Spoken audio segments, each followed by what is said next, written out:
بسم اللہ الرحمن الرحیم۔ محمد حارث کراچی سے یتیم بچے کو زکوٰۃ دینا۔ سوال یہ ہے، کیا یتیم بچے کو زکوٰۃ دینا جائز ہے؟ یعنی کوئی بچہ یتیم ہو اور اس کو صدقہ تو ویسے دے سکتے ہیں، نفلی صدقہ جو ہوتا ہے۔ اب سوال یہ ہے کہ زکوٰۃ جو کہ ایک فرض ہے، کیا وہ یتیم بچے کو دے سکتے ہیں؟ تو جواب یہ ہے کہ اس میں تفصیل ہے۔ یتیم بچہ دیکھیں گے مالدار ہے کہ غیر مالدار تنگ دست ہے۔ اگر تو وہ تنگ دست ہے تب اس کو زکوٰۃ واجبہ بھی دے سکتے ہیں، نفلی صدقات بھی دے سکتے ہیں۔ لیکن اگر وہ مالدار ہے اور اس کو والد کی وراثت میں جو مال ملا ہے وہ بقدر نصاب یا اس سے بھی زیادہ ہے، تو پھر ایسے یتیم بچے کو زکوٰۃ دینا جائز نہیں، صرف نفلی صدقات اس کو دے سکتے ہیں۔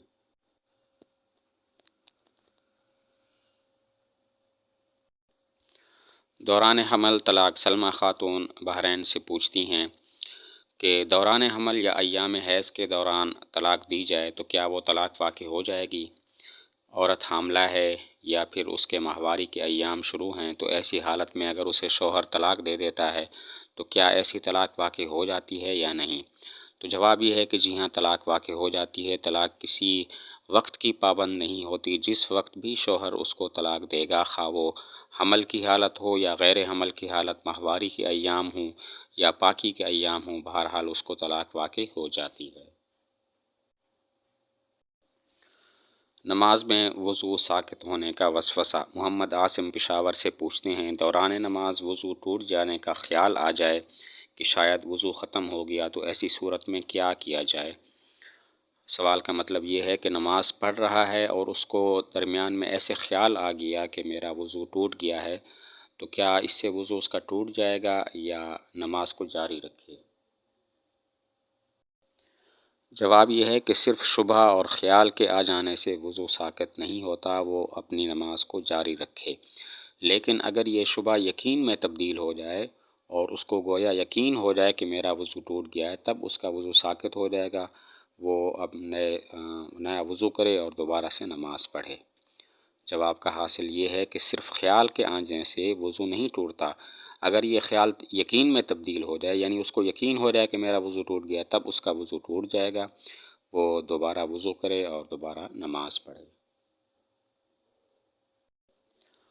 درود بھیجنا۔ محمد الیاس جہلم سے پوچھتے ہیں، درود بھیجنے کا کیا مطلب ہے اور درود شریف کس طرح بھیجنا چاہیے؟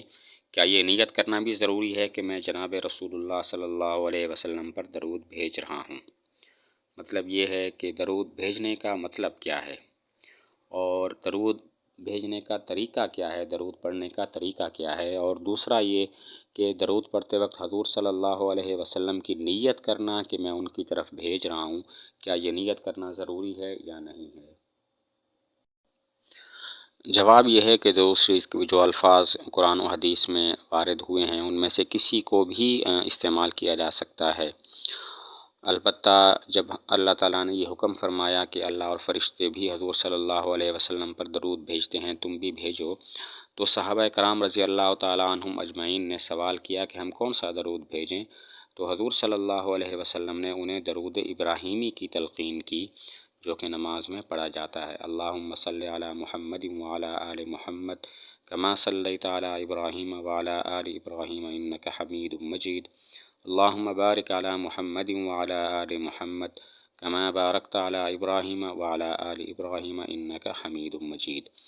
تو یہ درود شریف پڑھنا سب سے افضل ہے، اس کے علاوہ بھی پڑھا جا سکتا ہے۔ باقی رہی یہ بات کہ کیا نیت کرنا ضروری ہے کہ نہیں ہے، تو بغیر نیت کے بھی زبان سے درود بھیجا جا سکتا ہے، اس میں ایسی نیت نہیں ہوتی جیسا کہ نماز پڑھنے کی نیت ہوتی ہے کہ بغیر نیت کے نماز نہیں ہوتی، یہاں پر بغیر نیت کے بھی درود شریف پڑھ سکتے ہیں، اور اگر نیت کر لی جائے تو یہ اور بھی زیادہ اچھی بات ہے۔ عورتوں کے حقوق کا محافظ دین قرۃ العین شیخو پورہ سے پوچھتی ہیں، عورتوں کے حقوق کا محافظ کون سا دین اور مذہب ہے؟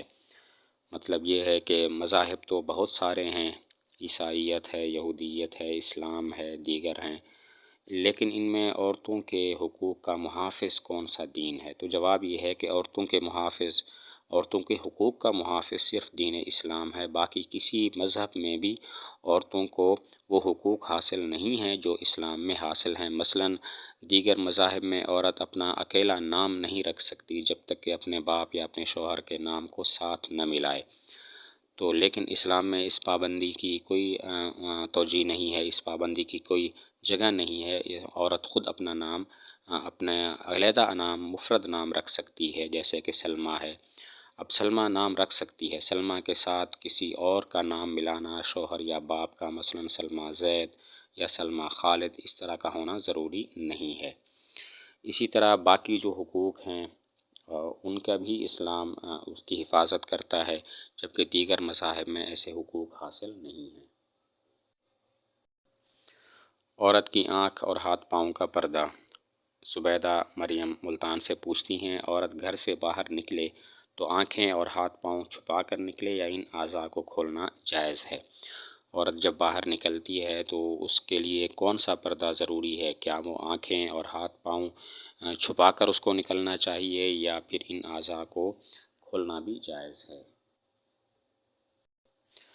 جواب یہ ہے کہ جب عورت کسی مجبوری کی وجہ سے گھر سے باہر نکلے تو مکمل پردے میں ہونی چاہیے، اور جو ہاتھ پاؤں ہیں ان کو کھولنا بھی نامحرم لوگوں کے سامنے جائز نہیں ہے، البتہ ضرورت کے وقت ان کو کھولنا ٹھیک ہے۔